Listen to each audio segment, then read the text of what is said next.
This part two is going to be mainly looking at architecture and house decorations, and these are quite unique in Graubunden and the eastern part of Switzerland.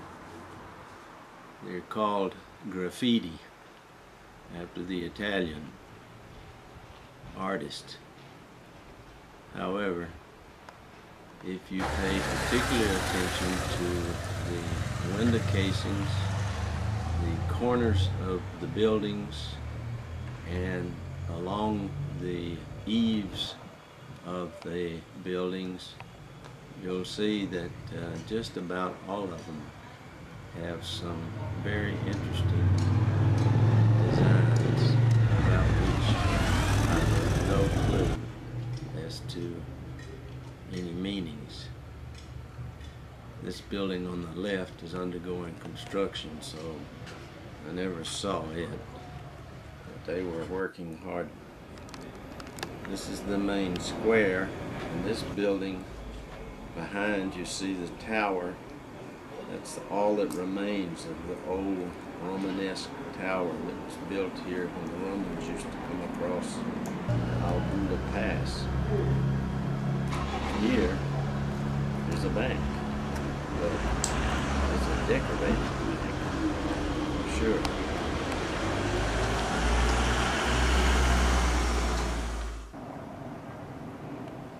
Notice the corners of the buildings. They all have some sort of decoration. About I'd say 90% of the buildings in the village itself.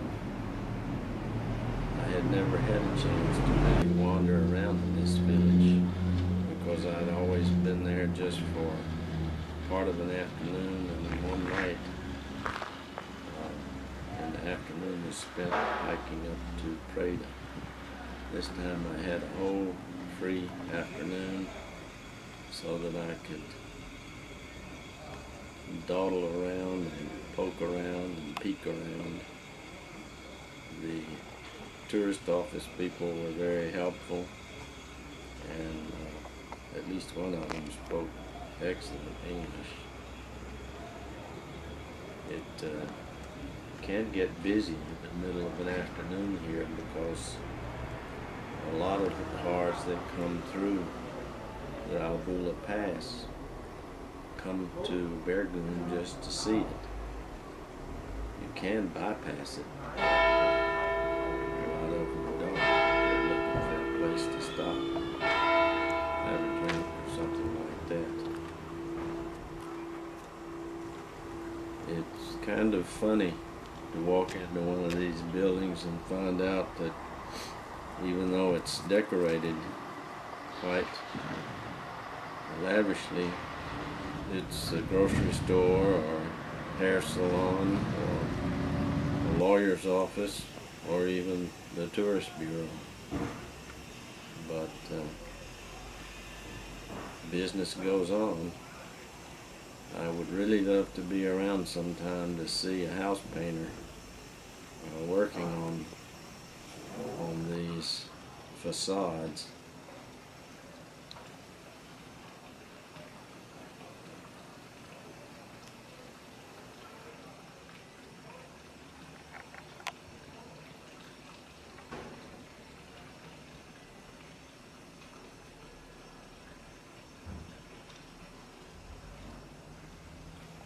At every opening, one just has to look over the buildings or up a street and you see the mountains. This tower was used as a jail during the time that the Albula Tunnel was being constructed. There were about 600 people and their families up at Preda, and apparently those who broke the law got put in the tower. And there's still inscriptions on the walls in some of the places where they were used as cells.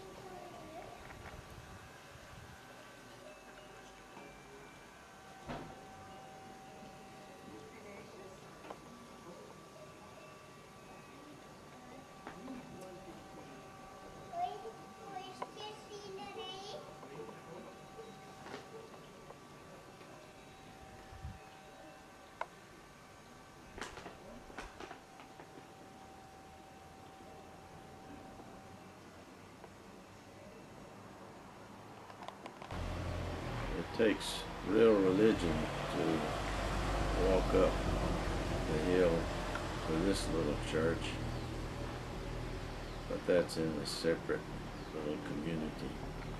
This is primarily Protestant territory too, so the evangelical churches are in the forefront.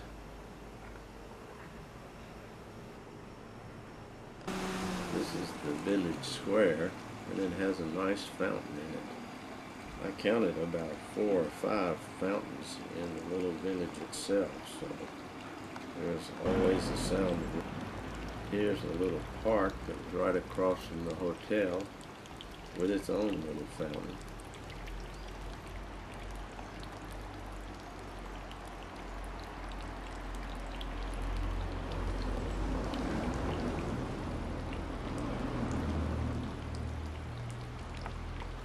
This little wooden ladder gives a new meaning to the word catwalk. That's the way the cats come and go.